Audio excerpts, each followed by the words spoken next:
کسی نے وظیفے کے بارے میں سوال کیا ہے. یہ پوچھ رہے ہیں کہ کیا یہ بات صحیح ہے کہ 41 دن تک سورۃ المزمل پڑھیں تو آپ کی تکلیف دور ہو جائے گی اور آپ کے رزق میں برکت آئے گی؟ دیکھیں میرے بھائی، یہ کوئی چیز قرآن اور سنت سے ثابت نہیں ہے. اگر آپ کو کوئی بھی اگر کوئی کہتا ہے کہ آپ یہ وظیفہ کریں یا اتنی دفعہ آپ تسبیح کریں، اس سے آپ کی یہ تکلیف دور ہوگی اور وہ تکلیف دور ہوگی، یہ کچھ نہیں، یہ ایک نئی ایجاد کی ہوئی چیز ہے اسلام میں. اس کا کوئی تعلق نہیں ہے قرآن اور سنت سے. جیسے اگر نماز کے بعد ہم پڑھتے ہیں 33 دفعہ سبحان اللہ پڑھتے ہیں، 33 دفعہ الحمدللہ پڑھتے ہیں، یا 34 دفعہ اللہ اکبر پڑھتے ہیں، یہ ایک سنت کی طرف سے ہے.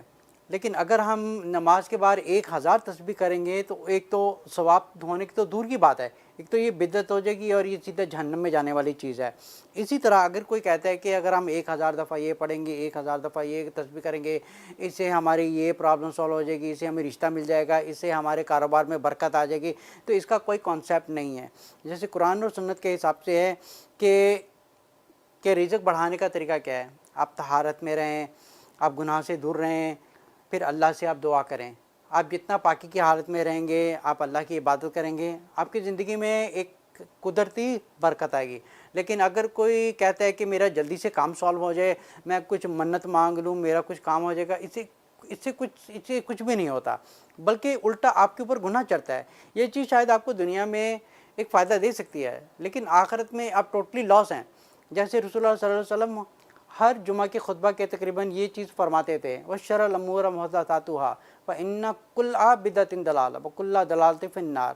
جیسے آپ کوئی بھی بدعت والی چیز کریں گے جسے قرآن اور سنت سے ثابت نہیں ہے، آپ کو سیدھے جہنم میں لے کے جانے والی چیز ہے. یہ ایک صرف دل پہ ایمان والی بات ہوتی ہے. لیکن اگر یہی ایمان اگر ہم اللہ پر رکھیں کہ اللہ نے ہمیں کہا ہے یہ کرنے کے لیے، ہم وہ کریں اور اس پر توکل کریں کہ اس سے ہماری تکلیف دور ہوگی. سورۃ المائدہ پڑھتے ہیں آیت نمبر 3 میں، الیوم اکملت لکم دینکم واتممت علیکم نعمتی وردیت لکم اسلام دینا.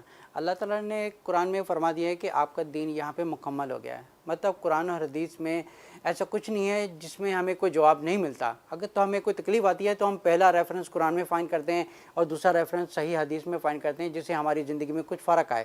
تو اگر یہ وظیفے کرنا ہے تو ہماری پرابلم کیا ہے کہ ہم لوگ جب ذہنی بیمار ہو جاتے ہیں یا ہمیں کوئی پریشانی آ جاتی ہے تو ہم لوگ یہاں وہاں دیکھنا شروع کر دیتے ہیں. لیکن یہ نہیں دیکھتے کہ ہم لوگ پہلے ہی چیز قرآن کھول کے دیکھیں کہ اللہ ہمیں حکم کیا دے رہا ہے کہ تاکہ ہماری تکلیف دور ہو جائے.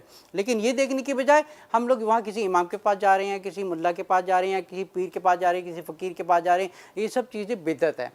یہ چیزیں آپ کو دنیا میں نفع دے سکتی ہے لیکن آخرت میں یہ ٹوٹلی لاس ہے، کیونکہ اسے نہ تو قرآن میں ثابت ہے نہ صحیح حدیث میں ثابت ہے. تو یہ کرنا بالکل جائز نہیں ہے، بلکہ اس سے اچھا بہتر ہے کہ انسان شراب پی لے، زنا کر لے یا کچھ غلط کام کر لے، لیکن بدعت سے بچے.